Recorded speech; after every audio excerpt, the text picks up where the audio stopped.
पाव की थरम सब याबीरब ख्वाई पुनंग पुराजन खुमुक्समना तरामनुक सबक लोनेना खुरुमजरी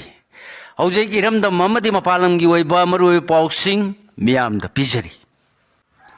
करम थोलगबा प्रेसिडेंट द्रौपदी मुर्मुगी खोंगचत गवर्नर सियालौदुना लोक भवन दा पुंग अहुम लोम चुबना मिफम पांगथोक्तुना सोयंगाम थोंदनबा खनखरे हौजी मखा ताबा पाव पिजरी December 12 Manipur खक्त नतन मिटे सिंग खुंदाबा अतोप स्टेट अमसुंग लेबाक सिंग फाव पांगथोक्लिबा अदुगा हंदक सही की ओनसु इम्फाल हेड पोस्ट ऑफिस मनाक्त लेबा नुपिलान कॉम्प्लेक्स द पांगथोकदौरिबा नुपिलान की थोरम द सरु याननबगिदमक नोंग मंगखतना था सिगी 13 दे स्टेट असिद लाकनी हाइरिबा प्रेसिडेंट द्रौपदी मुर्मुगी खोंगचत की मांगोइनना लोन थिंखरबा अंडरग्राउंड ऑर्गेनाइजेशन सिंगी अपुलुब कोरकोम अमसुंग national revolutionary front Manipur NR FM na boycott tawbaga loinena ma lakadaba numit ki ahuba pungja pung amadagi hordona mahangna state asida leiriba phawba athingba thamlakpana ma ki khungchada sikaram tholagadagi haina maikai kaya dagi hangnarakli अदुमुनबा governor AK बलाना लुसिंगलगलिबा मणिपुर की president's rule लेंगांगनदी president की खोंगचदा सिमा पुंग फान बगलोइनना थोनिंगदबा थौदो अमत थोनदनबा अकनब थबक लखोटपा हौक्रे मणिपुर लेंगा की माइकेदगी खोंगचद असिगा मरी लेनना लखोटकदबा section थौरांग यावना प्रेसिडेंटना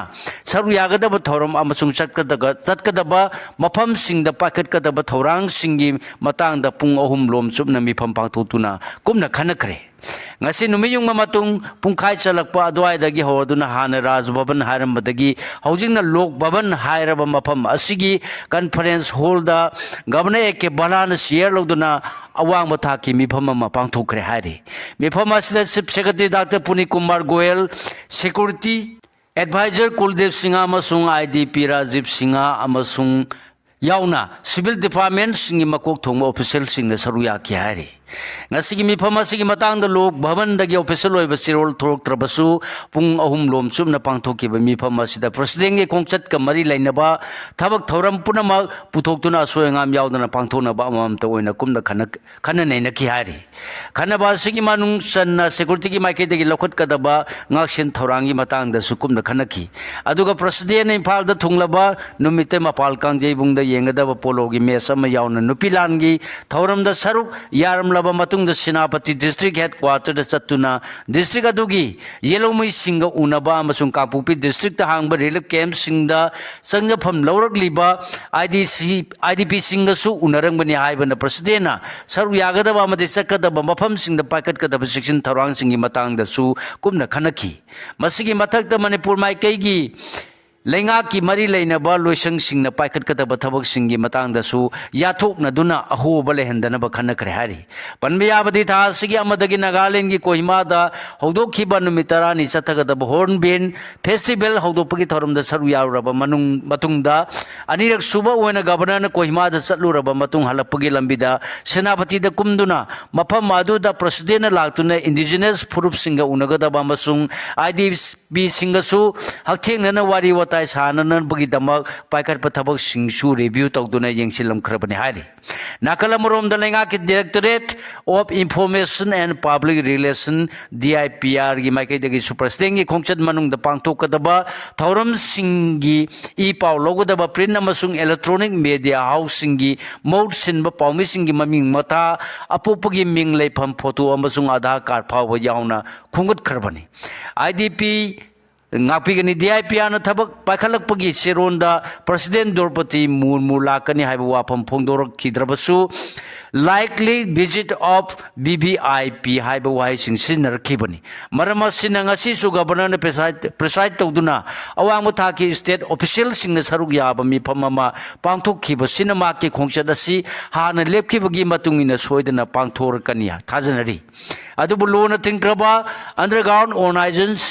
organization singna boycott tawbagalone na athingba thamlakpana kari oirkadagi haibadudi chapchana haiba ngamdri hojuma khata ba paw pijari IDP sing hongjil hallaba waroi singda mi leiba yaroi da ba phibam da leramba imung tare jawramle kokomi na deputy commissioner da iba seron pisinduna kaya to yawramlaba yum singi phibam jengsin biu yum semjinna basi piri ba sempam hengalan biu masung sangpham da kakta natana khulgi tainafam singda security thambiu haijakre ꯍꯧꯖꯤꯛ ꯃꯈꯥ ꯇꯥꯕ ꯄꯥꯎ ꯄꯤꯖꯔꯤ ꯆꯍꯤ ꯑꯅꯤ ꯃꯈꯥꯏ ꯍꯦꯟꯅ relief ꯀꯦꯝꯞꯁꯤꯡꯗ ꯆꯪꯖꯐꯝ ꯂꯧꯔꯛꯂꯤꯕ IDPꯁꯤꯡꯅ ꯃꯈꯣꯏꯕꯨ ꯃꯁꯥꯒꯤ ꯃꯌꯨꯝꯗ ꯍꯟꯖꯤꯜꯍꯟꯕꯤꯌꯨ ꯍꯥꯏꯗꯨꯅ ꯑꯀꯟꯕ ꯗꯤꯃꯥꯟ ꯇꯧꯔꯛꯄꯗꯒꯤ ꯊꯥ ꯑꯁꯤꯒꯤ 4ꯗ ꯂꯩꯃꯔꯥꯝ ꯍꯥꯏ ꯁ꯭ꯀꯨꯜꯗ ꯍꯥꯡꯕ ꯔꯤꯂꯤꯐ ꯀꯦꯝꯞꯇ ꯆꯪꯖꯐꯝ ꯂꯧꯔꯛꯈꯤꯕ ꯂꯩꯃꯔꯥꯝ ꯋꯥꯔꯣꯏꯁꯤꯡꯒꯤ ꯏꯃꯨꯡ ꯍꯨꯝꯐꯨꯒ ꯃꯔꯤꯒꯤ IDP 158 ꯍꯣꯡꯖꯤꯜꯍꯟꯈ꯭ꯔꯕ ꯃꯇꯨꯡꯗ ꯀꯣꯀꯣꯃꯤꯅ IDPꯁꯤꯡ ꯑꯗꯨꯒꯤ ꯌꯨꯝꯂꯩ ꯀꯩꯔꯩꯒꯤ ꯐꯤꯕꯝ ꯌꯦꯡꯁꯤꯜꯂꯨꯕꯗ ꯏꯃꯨꯡ 8ꯇꯤ ꯃꯤ ꯂꯩꯕ ꯌꯥꯔꯣꯏꯗꯕ ꯐꯤꯕꯝꯗ ꯂꯩꯔꯝꯂꯦ ꯍꯥꯏꯅ ꯕꯤꯁꯅꯨꯄꯨꯔꯒꯤ ꯗꯤꯄꯨꯇꯤ ꯀꯃꯤꯁꯅꯔꯁꯨ ꯑꯣꯏꯔꯤꯕ ꯗꯤꯁꯇ꯭ꯔꯤꯛ ꯑꯁꯤꯒꯤ rehabilitation and ꯔꯤꯁꯦꯇꯜꯃꯦꯟ committee of internally displace ꯄꯥꯔꯁꯟꯒꯤ ꯆꯦꯌꯔꯄꯔꯁꯟ ꯑꯣꯏꯔꯤꯕꯤ ꯄꯨꯖꯥ ꯑꯦꯂꯥꯡꯕꯝꯅ ꯑꯏꯕ ꯆꯦꯔꯣꯜ ꯑꯃ ꯄꯤꯁꯤꯟꯗꯨꯅ ꯈꯪꯍꯟꯈ꯭ꯔꯦ ꯍꯥꯏꯔꯤ ꯀꯣꯀꯣꯃꯤꯒꯤ ꯀꯟꯚꯤꯅꯔ ꯈꯨꯔꯥꯏꯖꯝ ꯑꯊꯧꯕꯅ ꯈꯨꯌꯦꯛ ꯄꯤꯗꯨꯅ ꯉꯁꯤ ꯄꯤꯁꯤꯟꯈꯤꯕ ꯆꯦꯔꯣꯜ ꯑꯗꯨꯅ IDPꯁꯤꯡꯕꯨ ꯂꯩꯃꯔꯥꯝ ꯋꯥꯔꯣꯏ ꯆꯤꯡꯗ ꯂꯩꯕ ꯃꯁꯥ ꯃꯁꯥꯒꯤ ꯌꯨꯝꯗ ꯃꯥꯏ ꯄꯥꯛꯅ ꯍꯟꯖꯤꯜꯍꯟꯈꯤꯅꯕꯒꯤꯗꯃꯛ DCꯕꯨꯁꯨ ꯊꯥꯒꯠꯄ ꯐꯣꯡꯗꯣꯛꯈꯤ ꯑꯗꯨꯝ ꯑꯣꯏꯅꯃꯛ ꯆꯍꯤ ꯑꯅꯤꯒꯇ ꯊꯥ 8 ꯂꯣꯝ ꯑꯅꯤ ꯂꯩꯔꯛꯇꯕꯗꯒꯤ IDPꯁꯤꯡꯅ ꯍꯣꯡꯖꯤꯜꯂꯕ ꯌꯨꯝꯁꯤꯡꯒꯤ ꯃꯅꯨꯡꯗ ꯏꯃꯨꯡ 8ꯇꯤ ꯃꯤ ꯂꯩꯕ ꯌꯥꯗꯕꯒꯤ ꯐꯤꯕꯝꯗ ꯂꯩꯔꯝꯂꯦ ꯏꯃꯨꯡꯁꯤꯡ ꯑꯁꯤꯒꯤ ꯃꯤꯑꯣꯏꯁꯤꯡꯅ ꯃꯈꯣꯏ ꯂꯩꯕ ꯌꯥꯅꯕꯒꯤꯗꯃꯛ ꯁꯦꯝꯖꯤꯟ ꯁꯥꯖꯤꯟꯕꯗ ꯐꯥꯎꯟꯗꯦꯁꯟꯒꯤ ꯍꯧꯅ ꯊꯕꯛ ꯄꯥꯏꯈꯠꯀꯗꯕ ꯌꯥꯎꯔꯝꯂꯦ ꯌꯨꯝ ꯑꯌꯥꯝꯕꯅ ꯇꯣꯏꯂꯦꯠ ꯂꯩꯔꯝꯗꯕꯒ ꯂꯣꯏꯅꯅ ꯂꯩꯔꯝꯕ ꯌꯥꯎꯔꯕꯁꯨ ꯁꯤꯖꯤꯟꯅꯕ ꯌꯥꯗꯕꯒꯤ ꯐꯤꯕꯝꯗ ꯂꯩꯔꯝꯂꯦ ꯊꯧꯑꯣꯡ ꯑꯁꯤꯗ IDPꯁꯤꯡꯒꯤ हाइजीन अमसुंग सैनिटेशन का मरी लेनबा थबकने हारेदुना इमुंगसिंगी मनुंगदगी यामद्रबदा चादा हुंफुद्रादगी मरफुपुरोमदी मी लेबदा खुदोंचारोयदबा फिबम ओइरमले अदुगा लेंगाकि माइकैदगी मखोयदा युमसिंग सेमजिन साजिनबगीदमक पीरिबा सेंफम असिसु मतिक चादे हाइकी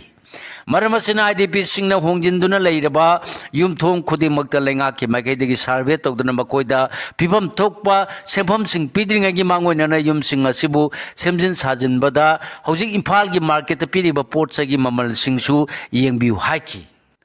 पनबा याबदि थासिगी मरीदा IDP 153 होंजिनदुना लेखिबा मथंगी नुमितकी नुमिदां वारमदा पाउसेसिना मफम असिदा चतुना मयुमदा होंजिल्लबा IDP सिंगा IDP अहुंगा हथिनना वारी सानरखिबनी अदुबु पाउमी संगबदा फाव एंट्री तहोनबगा लोनेना आयु नुंथिनगी मतमददी IDP सिंगना थोइदोकना मी पाइबा पोक्त्रे अदुबु नुमिदांगी मतमददी करी थोरकदगे खनबदनी ना ताना लेबा ngamdri हाइना फोंदोरखिबनी अदुगा मयुमदा होंजिल्लबा IDP सिंगना खुलगी वामदा चथोक चचिन तौबदसु सिक्योरिटी पर्सनल सिंगना अथिंगबा पीबगा लोनेना यामना सिक्सिनना ngak senbata सेनबना लेट लाइरा थीनब मौसागुमना चथोक चसिन तौबगी खुदोंग चाबदी फंगद्री हाइना फोंदोंनरखिबनी IDP सिंगी खोंजंग थासिगी अमदगी हौरदुना डिसेंबर थाबम सुमना IDP सिंगु मसागी मयुमदा लेंगाना हंजलहनगदबनी हाइदुना कोकोमिगी मियंग मखादा लंबोय खोंनांग खोंगदा IDP सिंगना संगसिंग ललगिबा वाकत खोंजंग असि नुमित मापनी सोरकपदसु मखाताना संगसिनकी खोंजंग असिदा सरु याखिबसिंगना लेंगाकि माइकैदिगा IDP सिंगबु मयुमदा होंजिलगनी हायरबसु थबकतु ओंथोरक्त्रिबना तंगताबा फिबमदा लेत्रि मरमसना लेंगाना थबकता ओंथोकदबनी हायना तक्सिनकी लोक अदालत थासिगी तराहुमदोइदा डिस्ट्रिक्ट कोर्ट सिंगदसु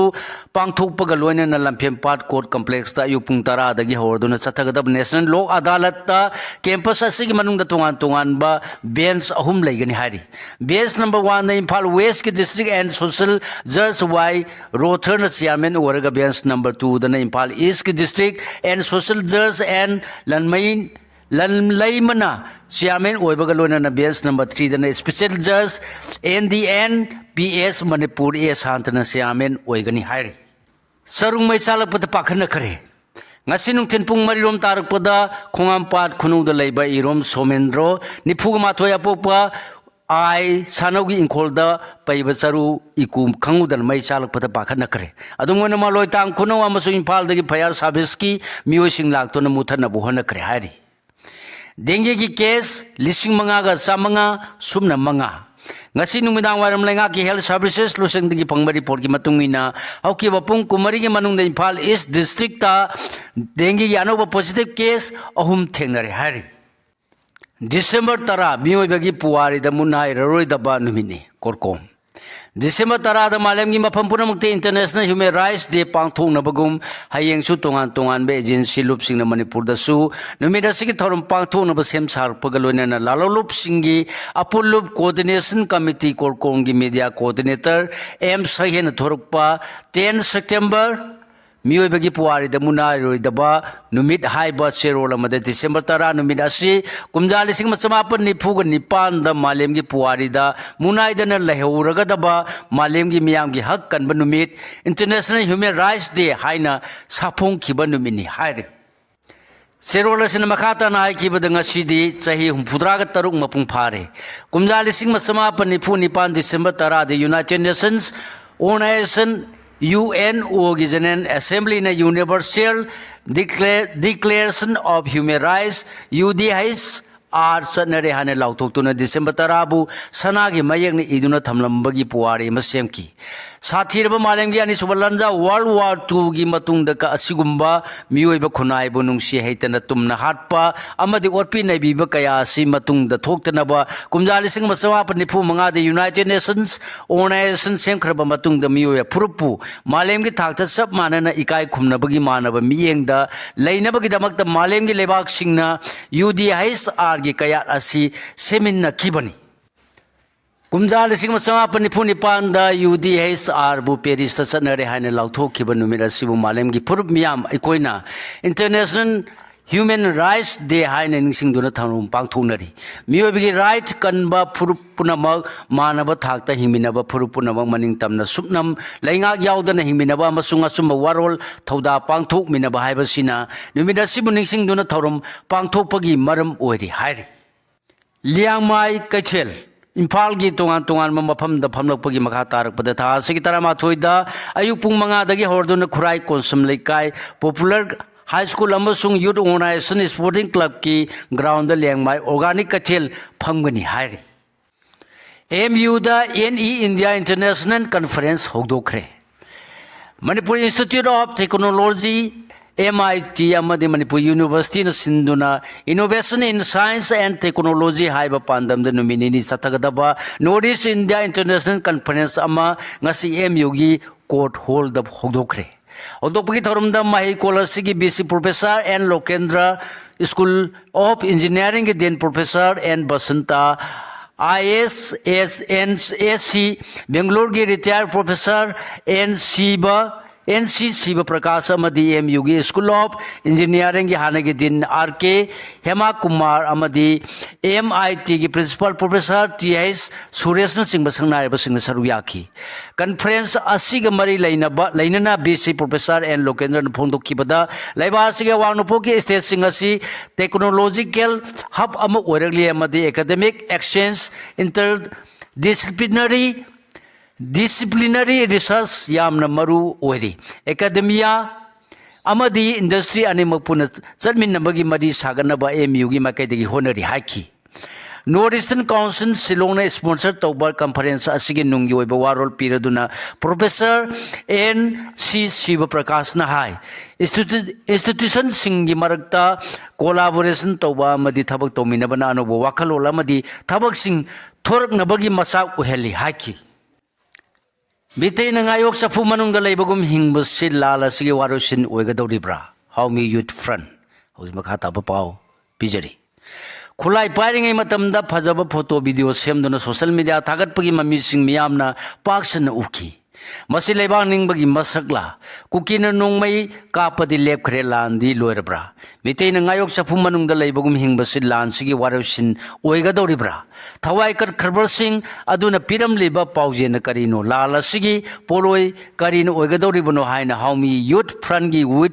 यूथ विंग के जनरल सेक्रेटरी KS जॉनसन की सिरोल मन फोंदोरगली सिरोन सिनेमा खाता अदुना कुमजा लिसिंग अनि कुनगा हुमदोगी मे अहुमदगी कुकीना नमना ताबा मफम सिंग मिते सिंग मथक्ता अतमनन लांदा चथरकपन मियोय लिसिंग कया मरमदम सिदा सैदांग बगुमना हिंगली अमरोमदा कुकी सिंग वइबा सेपरेट एडमिनिस्ट्रेशन अमा डिमांड तौदुना लागली लांफम असिदा मियोय कया थवाई मांखरे कया अमा सुथीब खंगदना लेरी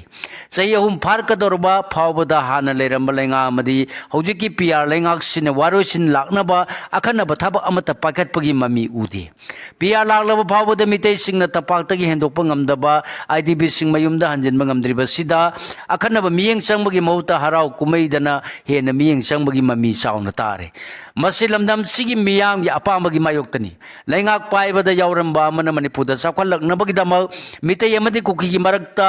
यूनिटी सागतपा मानबा थवोंग चथरपसिना लानगी वारोसिन ओइगदौरिब्रा कटखरबा थवाइसिंगना पिरमलिबा पाउजेंसी मसिरा हाइना हंकी नाकलमरोमदा हुकिबा कुमजालिसिंगनि कुनगा हुमदोगी मे था मे अहुम ममांदगी कुकिसिंगना थेंखांग नाइना मितैदा लंदानबगी पोरम यातपा होखी कोनु इमागी लाइसिंगदा तेमसिंग नरकपा कौरुगी खुबम कनबगी वाथोक थांजिंग काबदा मितैसिंगना तेमसिंग नबा होरखी मितैसिंगदा तेमसिंग नबा होरखी थवोंग सिदा फेडरेशन ऑफ हाउमिना मांगजौना उबदगी मियामगी ओइबा इहौ सागनबा होनादुना लाखी अदुबो युम कया तांगोय ओलबा अमदि थवाई कया मांगलबा फावबदा मियामगी असेंगबा इहौदि ममी अमता उद्री सिंगदा नोंबै कामनबदा तंपाकता हराव कुमै तौबा थेंगनखी अगस्त 16 दे इसगी कंसर्ट सिंदुना लमदमसिगी चनबगी वांगमदा हराव मथोय काखी नुमित खरनगी ममांगदा लोइसिनखिबा संगाई फेस्टिवल दसु म्यूजिक फेस्टिवल दा इरेचा कयाना बिसिंगी खोलाउगी मायोक्ता हराव मथोय काखी इपाइपु सिंगने सेंगबल लंबा अमता ओइबा कंगलेपा हाइबदु मसिरा मसिने इरमदम सिदा मियामगी इहौ सागनबा होनदुना लालिबा मियोय सिंगदा चाउना निंगबा काइबा पोहल्ले हाइरे पाउगी मरकथना अतेमना ब्रिक अमा